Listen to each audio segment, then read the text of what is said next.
Welcome to the Grey Eye and Disability Arts Online podcast, bringing together thoughtful discussion and debate. This month's topic is on disability and psychiatry. This podcast contains strong language.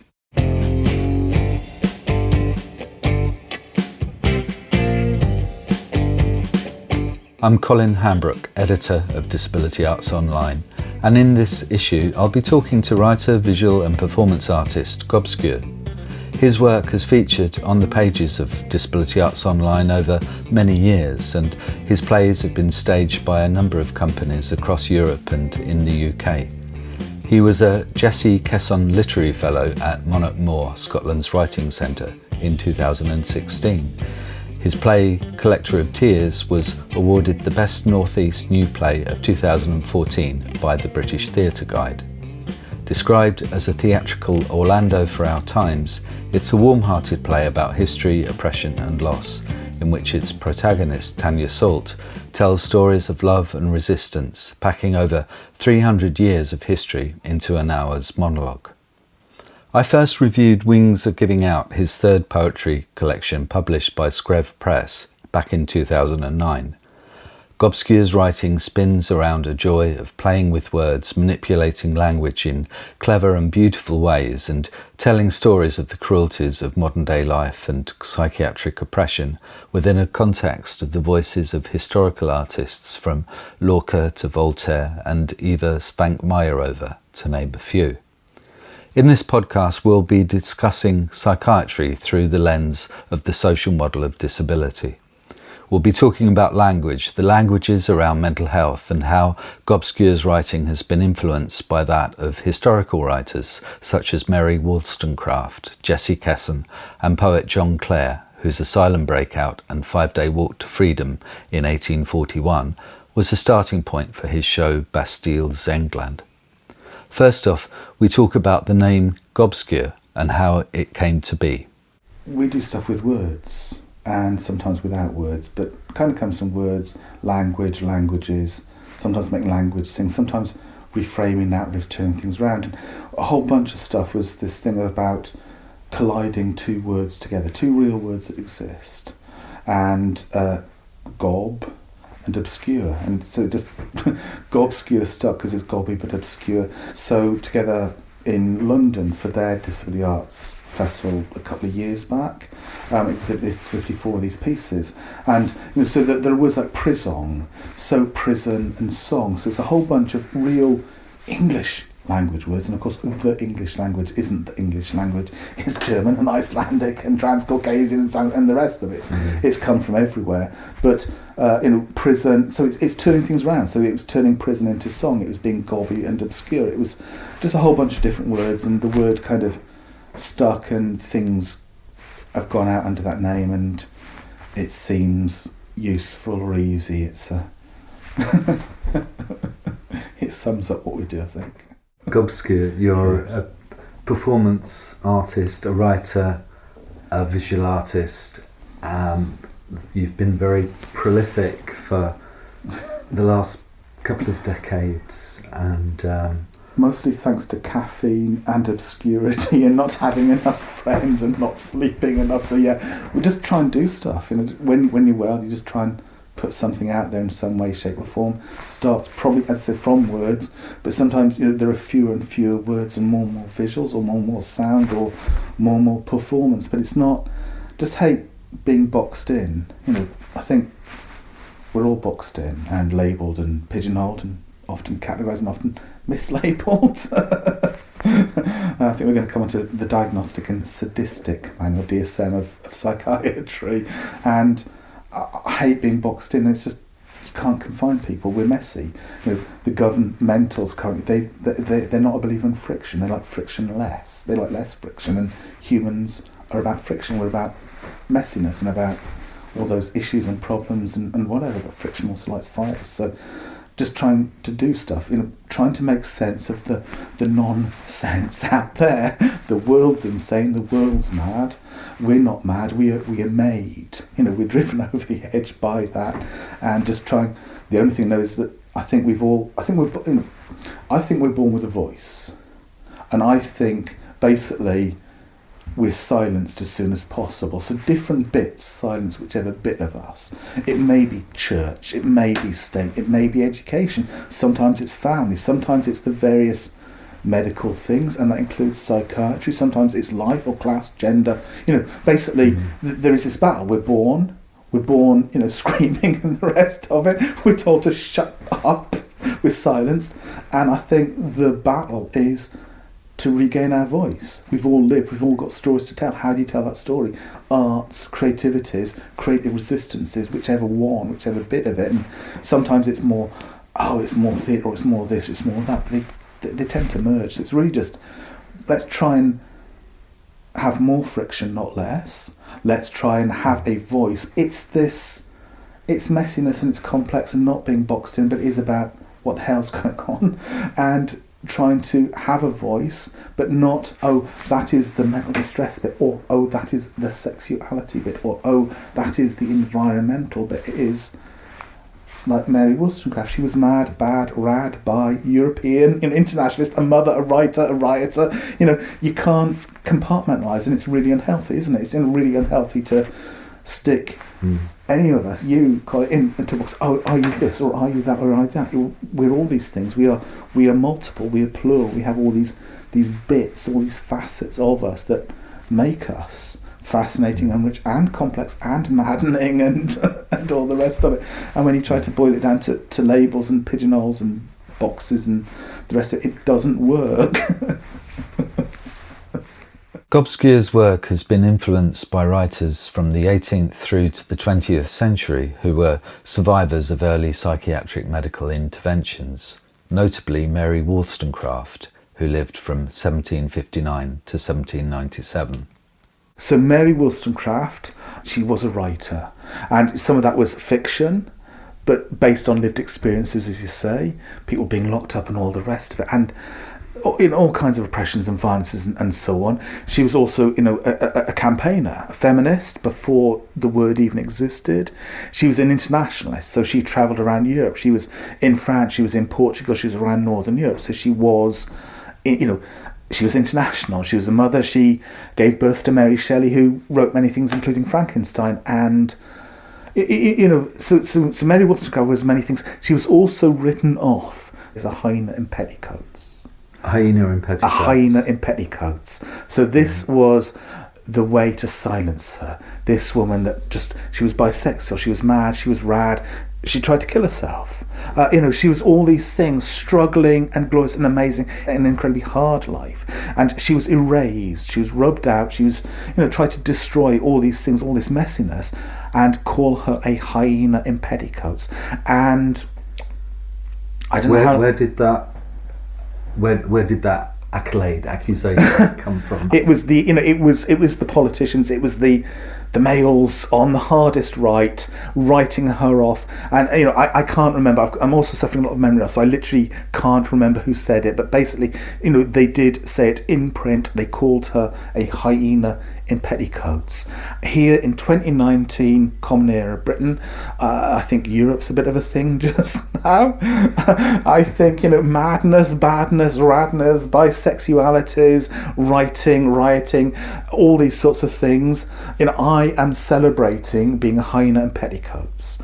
I am a daughter of Mary, and I think we should all celebrate these days being a hyena in petticoats, and also, if you like, the near future, because her whole life she kind of lived outside of conventions. So those boxes, those pigeonholes that she's put in, the mental distresses, the sexualities, the gender, the pro-Europeanness and the rest of it. And it was messy and glorious and complex and difficult. So, she was born into a very, very violent family. So, so she,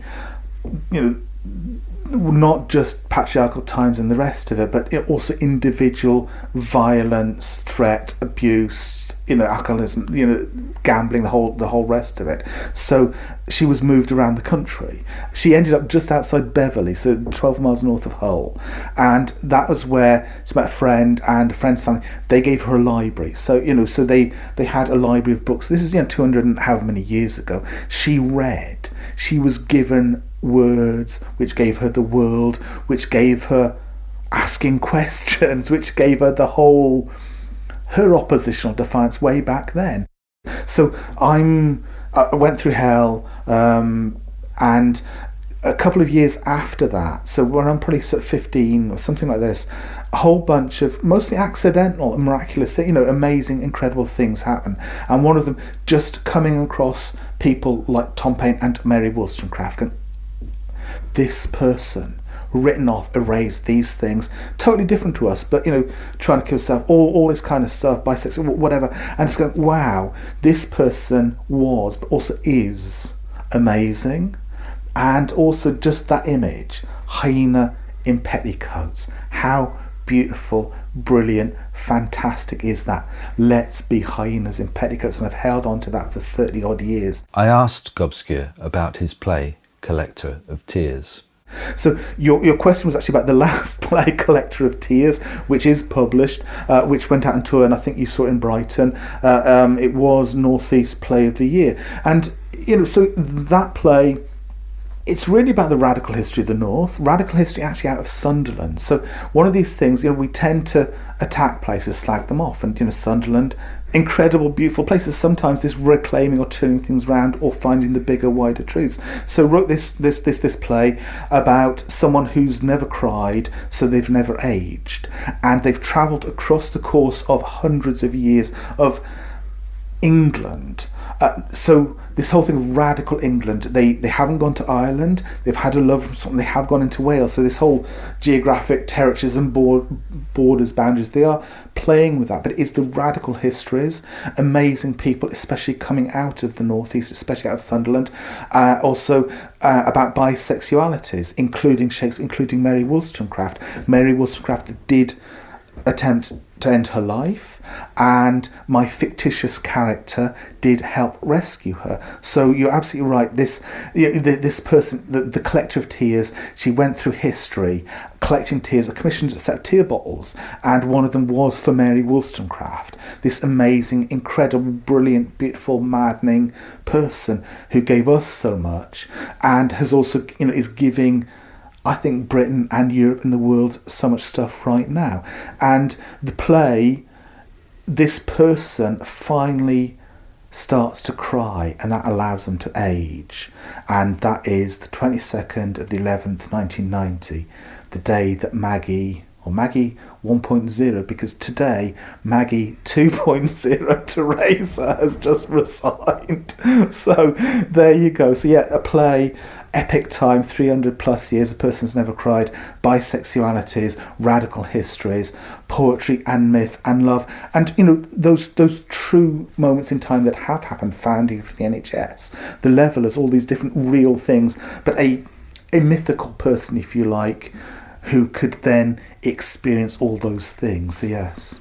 Gobscure cited Wollstonecraft's unfinished novel Maria, or The Wrongs of Woman, as an early example of the medicalisation of madness, expressing an aspect of the social model of disability. But again, so we're talking about this construct, this conspiracy theory called psychiatry, this pseudo medicalism, this pretend, this fake that pretends there is it's an illness, that there's a medical, it's a disease, it's this medical model. And so again, you're absolutely right, but in this novel, Mary is talking about her heroine Maria, and the other people, they are locked up, and one of a great English value was creating the trade in lunacy. We learnt all those centuries ago how to make money out of people's misery and suffering, out of their madnesses. So yeah, by medicalising madness. Yes. Oh yes, and locking people up and charging them for being locked up.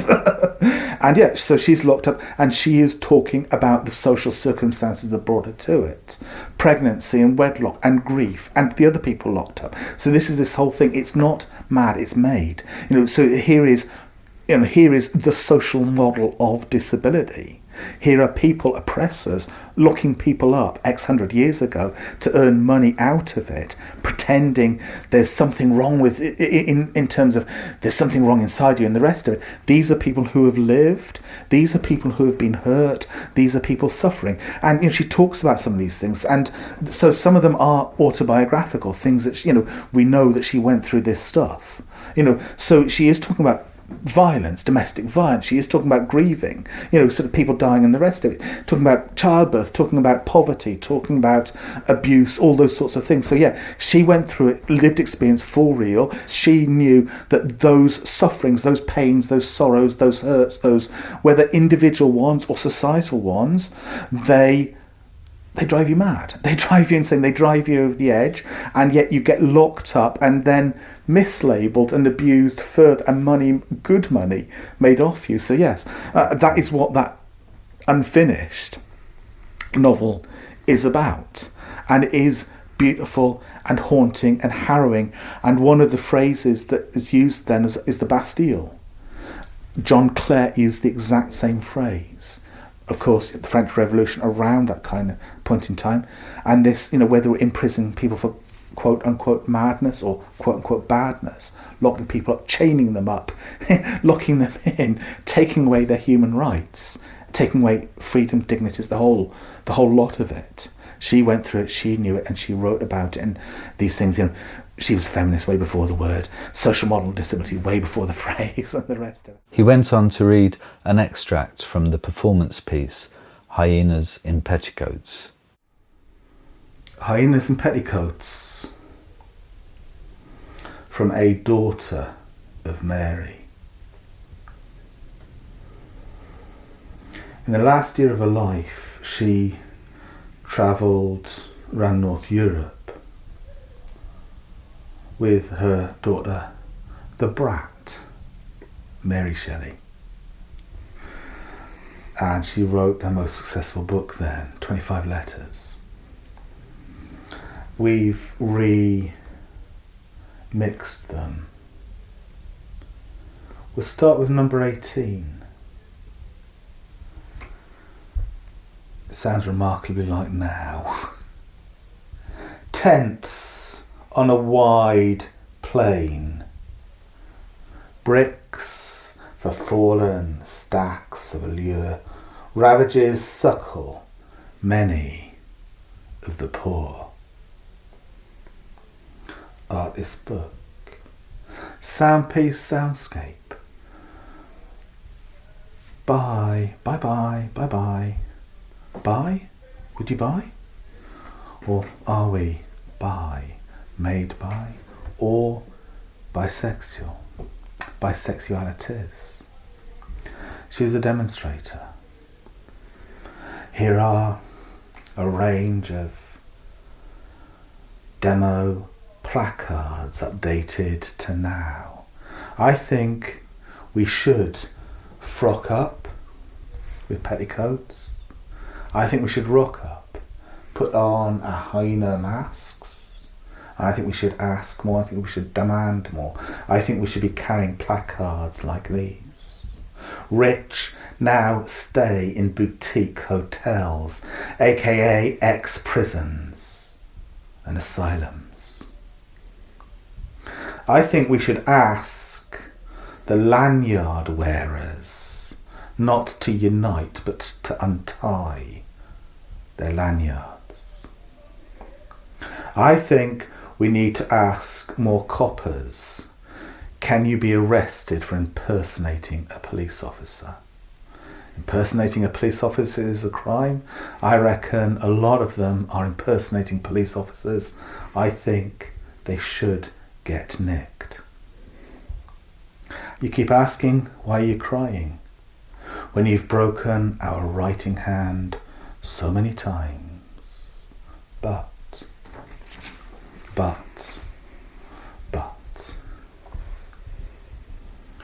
Here's Mary. Her response. Mary, Mary, quite contrary, how does your garden grow? With silver bells and cockle shells and Cowslips, all in a row. Different version of the nursery rhyme. There are multiple versions, multiple narratives, multiple realities. That dreams are made of, that dreams are made by. Mary wants beds to lie down in public, and living libraries, and rubbish bins growing demonstration placards, and soundscapes and artist books. She wants to give everyone a voice. Mary frocks up and rocks up in petticoat and hyena's mask. In Birmingham and Manchester, she wants outings elsewhere, because this is Mad Mary, Rad Mary, Bi Mary, Lover Mary, Traveller Mary, Revolutionary, Campaigner, Writer, Rioter, Feminist Mary, European, Mother Barely. Mad Mary, Rad Mary, Bi Mary. No selling out. A hoyden, a tomboy, a feist. Throwing back those screams of hyena in petticoats, dreams are made by. Spitalfields, Beverley, Lachar, Newington Green, Lisbon, County Cork, Paris, Putney Bridge, Hamburg, Oslo to be, Elsinore, your skein tying up. And their cons again scream, petticoats, hyenas. Thanks to your mad, bad, rad, by Mother Mary, internationalist, insurrectionist, writer. Us, skein still remembering dreams made by. Let's keep dreaming. Our conversation turned to cognitive linguistics and the reframing of the language around mental well-being in a way that anti-psychiatry failed to do, despite R.D. Laing's best efforts to humanise psychiatry. Those people with that power, they have never felt the price of failure, so they never know what it's like to hurt. So right now we're talking about disabilities. So you're born disabled or impaired or whatever it is, or it came along at some point in time. There's a kind of a before and after. You feel the hurt, the pain, the difference, or the trauma, or the wounding, or the whatever it is, or there are certain things that you can't do, certain things you're barred from, excluded from, whatever it is. So yeah, there is that. But one of the things, this thing about how do we change stuff? How do we rewrite the future and the rest? You're absolutely right. So, and I'm not an academic, but out there, a whole bunch of people, some of them who are academics and or activists and or writers, thinkers, whatever. This whole thing about all the different strains of how to design this stuff out. And one of the things is humans, we make sense of the world through languages. So this thing, as you say, about reframing mental, and then, yes, conventionally use the word illness. So a whole bunch of research under the category of what's called essentialist thinking, and this is part of this whole cognitive linguistics territory, this area. So basically, if we use the phrase mental illness, we see it medically, and this is research across, I think, 60 or 70 different countries. So some of these are low-income countries, medium-income countries, high-income countries. Some of these are kind of new, innovative, technologically driven. Some of them are very traditionalist, First Nations. So, across a broad spectrum of countries, ways of thinking out there. And it's not inevitable, but it's just this thing. We're born into certain ways of thinking. And this illness thing, so you catch a cold or worse or whatever it is, so you understand illness that way. So when we phrase that the distress is up here, the distress is in our mind because of the stuff that is happening out there, the stuff that is done to you as an individual once off throughout your whole life, the stuff that is done kind of collectively to you as a group of people, whatever it happens to be, the traumas, the woundings, the grievings, the failures, the before and after, all that stuff. When you put that label mental and illness on it, we have been trained from birth, but also then going back generation on generation on generation. So, so we're talking about Mary Wollstonecraft. She saw this 225 years ago, and people before her would have done. She was saying it back then. Other people are saying this right now. We need to nuke that thinking, blow it out the water, get rid of it, because we then see illness, dirt, disease, otherness. So and you can't get away from this. I will be seeing you, Colin, as, oh, you are, I might catch it off you. I must retreat from you. So we need to throw that out. And this is just one part of this territory. So why do we frame it like that? It also becomes something to be cured, which is where the pharmaceutical yes. industry comes in. Yes. To make its killing, literally. Yes. Well, yes. I'm not quite dead yet, but 2 heart attacks in, I don't know how much longer I've got. Gobscure's current play, Joey, is a story about reclaiming language. Set in the early 1980s, it's a story of playgrounds and care homes, DMs and red laces, punk and cassette tapes. It's a story of a kid who, a day after Joey Deacon goes on Blue Peter, arrives in the playground and declares that from now on they are to be called Joey. I tried for real to talk about some of the stuff in the play in the late 1980s to child protection officers. Got nowhere. I tried to write about it in total fictitious form in the 90s, got rejected. Before my first heart attack, I was on Grey Eye's Right to Play scheme. And Selma Dmitrovich of Grey Scale Theatre Company, she was our mentor at Grey Eye. We're talking about stuff, and she hoped that maybe could do a little bit more writing, outside after that scheme ended, back up here, and the play kind of happened. Joey Deacon, who lived with cerebral palsy with CP, it was the last year of his life. He'd reached age, I think he was 60 by the time of this. In about that last year of his life, he'd also been examined by a psychologist who had found, I think that the findings were, and I quote, he is of normal intelligence. So he'd been born before World War II, obviously difficult times, difficult life if you have CP, and quite limited mobility, hard to understand speech patterns and all the rest of it. But by the time he went on Blue Peter, he had written a book, he lived with his mates in a bungalow, he had travelled. He had, within the limits of the time and the rest, he'd got to a pretty good place, Again, it was done for all the best reasons, good intent and so on. Put this person on television to show someone very different.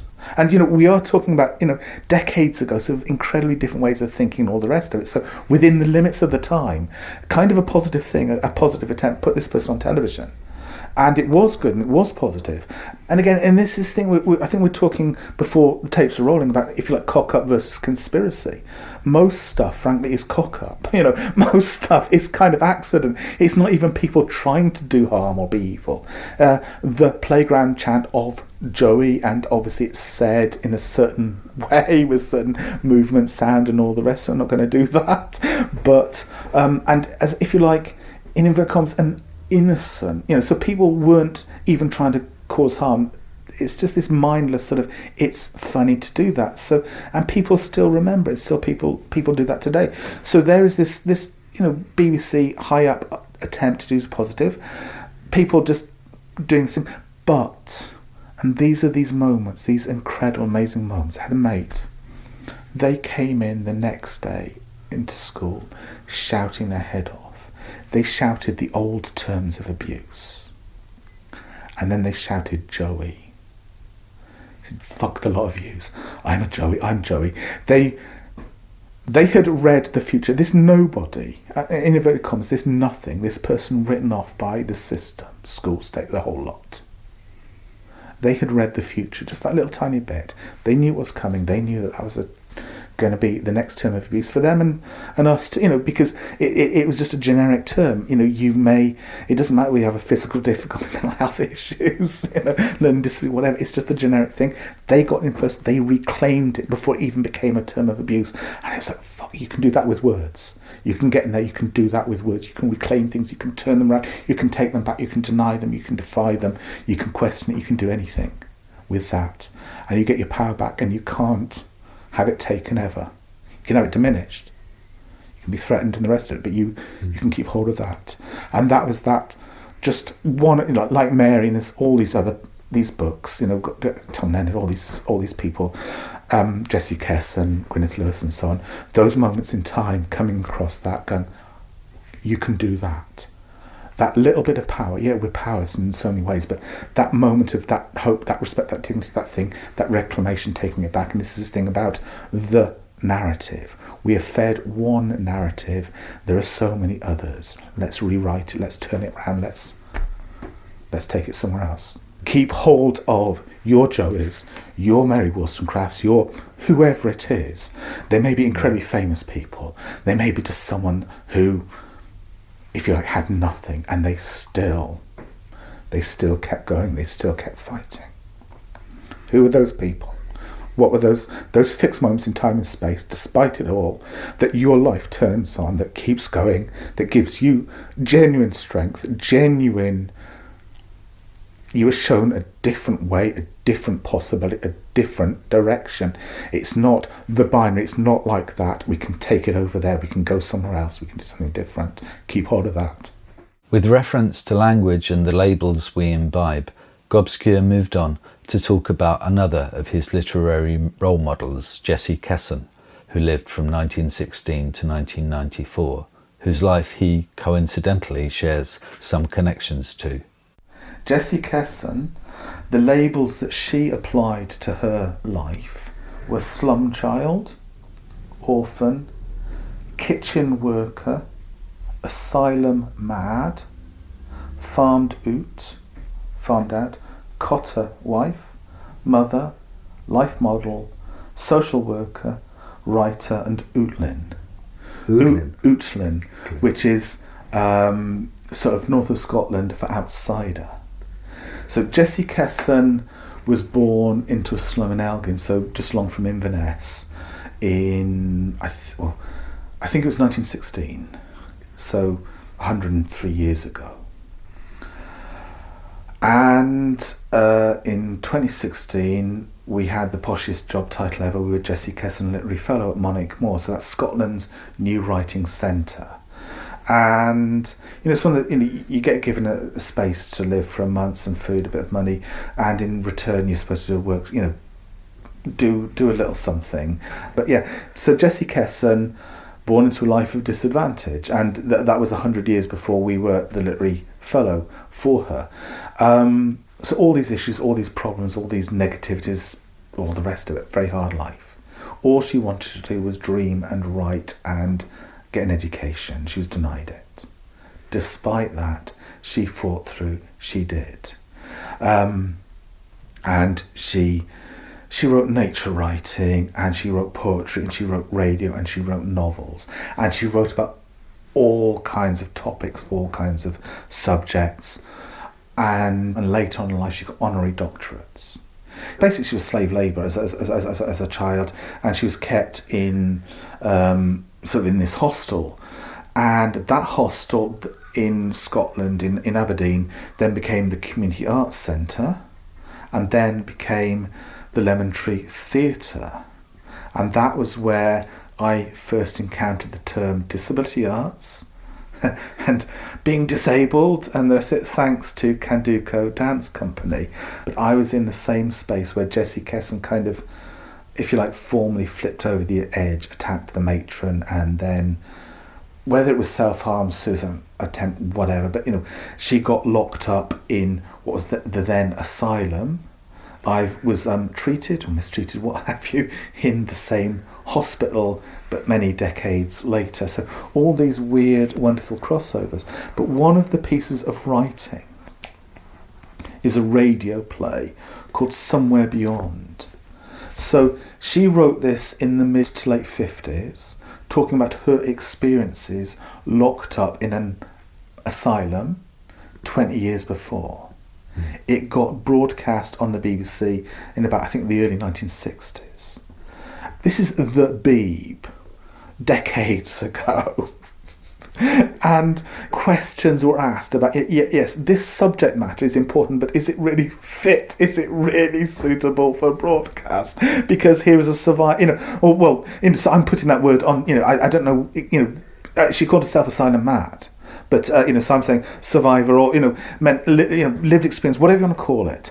So she was the real deal. She went through it and the rest. She wrote this radio play, slightly fictionalized. Some of it was before that. And then going through a year locked up in this place through to the moment when she realised she was getting out again. Because it was also about voices and voice hearing. And you have the old woman in the bed next to her talking about being covered in beetles and, sort of feeling those sensations. So she wasn't just writing her story, she was writing this collective radio, almost like experimental experience of these different people.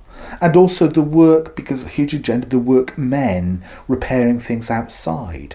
So it was kind of decades ago, writing this incredible piece from lived experience for real, in an asylum for real, 20 years before World War II, really hard, incredibly harsh times. And, so again, this through line, there's Mary Wollstonecraft talking about these things. Here's her talking about her version of it, and going through that for real. The BBC, do we dare broadcast this? Yes or no? It got broadcast. It is revolutionary. Here is this person fighting against all the odds, fighting through, winning through, putting out radio and nature writing and poetry and novels and all kinds of stuff, actually arriving there like Joey Deacon, kind of hard life, but actually getting somewhere, making something of it for herself and inspiring other people elsewhere.